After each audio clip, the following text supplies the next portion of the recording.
Bharatiya Janata party की राष्ट्रीय प्रवक्ता को पार्टी ने डिसिप्लिन छीनने की वजह से, पार्टी की मूल धारा से हटकर बात कहने की वजह से पार्टी से निष्कासित कर दिया और कई प्रदेशों में उन पर FIR हुई और सरकारें अपना काम कर रही हैं। ये वाकया आज से 15 दिन पहले हुआ।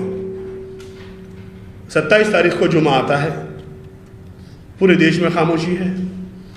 3 तारीख को फिर जुमा आया, फिर पूरे देश में खामोशी रहती है। मगर अचानक 15 दिन के बाद 10 जून को पूरे देश में एक ही अंदाज के पोस्टर, एक ही अंदाज के पंफलेट, एक ही अंदाज की लीड और एक ही अंदाज का धरना प्रदर्शन, उग्र प्रदर्शन शुरू हो गया।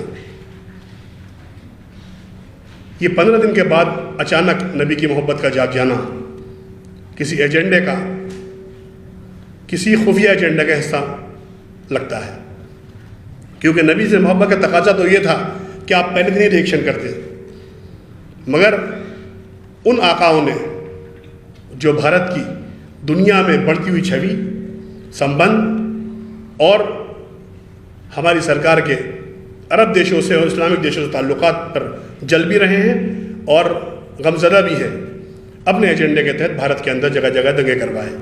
उन दंगों को लीड करने के लिए जो तंजीमें उनको भड़का रही थी, मदनी जैसे लोग जो कह रहे थे कि हिंदुओं से देश छोड़ के चले जाओ, मदनी जैसे लोग जो घड़ियाली आंसू बहा रहे थे, ओवैसी जैसे लोग जो सर पे सफ़ेद कपड़ा बांध के घूम रहे थे, वो कानपुर के इमाम जो कह रहे थे कफन बांध के हम निकलेंगे और कफन बांध के हम जो है देश की ईंट से ईंट बजा देंगे, हम गर्दनें काट देंगे और रसूल के गुस्ताखी एक ही सज़ा, सर तन से जुदा, सर तन से जुदा, वो सारे के सारे गायब हो गए और 20-20 साल के बच्चों को सड़कों पर छोड़ दिया इन्होंने, सरकार से लड़ने के लिए, पुलिस से लड़ने के लिए और सिस्टम से लड़ने के लिए।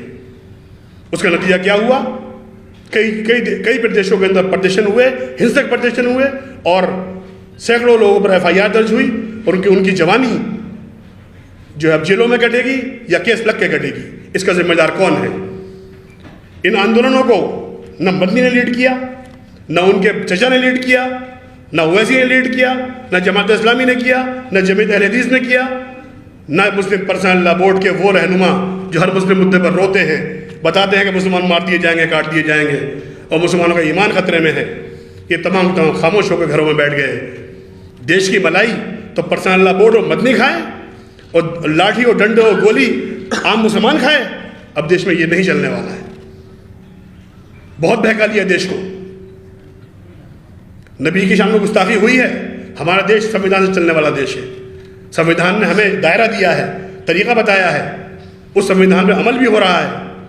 अपनी बात को हम रखें। बताइए कोई ऐसा दल है जो खुफिया तौर पर रातों को, रात के अंधेरों में हर उस अहम जगह पर जाके बातें करने पहुंचते हैं जहाँ इनकी ज़ाती ज़रूरतें होती हैं। ऐसे मुद्दों पर प्राइम मिनिस्टर से, मुख्यमंत्रियों से और जिम्मेदार लोगों सरकार के होम मिनिस्टर से आज तक कोई मिला? क्योंकि ये जानते हैं देश का मुसलमान मासूम है। इसको बता दिया गया है कि तुम्हारा ईमान खतरे में है और ईमान को हम बचाएंगे। हकीकत यह है, CA आंदोलन हो, NRC हो, अयोध्या विवाद हो, 3 तलाक हो, हर मुद्दे पर ये कौम के रहनुमा बन जाते हैं और कौम के नौजवानों को आगे करके अपने आप पीछे हट जाते हैं। इसलिए जमात उलमा हिंद ने फैसला किया कि हम किसी भी हिंसा के पक्ष में नहीं हैं। हम नहीं चाहते कि देश में हिंसा हो, क्योंकि इस्लाम का तकाजा है, इस्लाम में लिखा हुआ है, कुरान और हदीस के अंदर ये बात वाज़ेह तौर पर लिखी हुई है, वला तुल्क़ू बियदिकुम इला तहलुका। अपने आप को हलाकत में डालना कितना बड़ा जुर्म है। वतन से मोहब्बत जब आधा ईमान है, बार बार ये कहते हैं, तो अपने वतन के साथ ये करते हैं। बताइए कौन सी तंजीम मुसलमानों की ऐसी है देश के अंदर जो 135 करोड़ लोगों की बात करती है?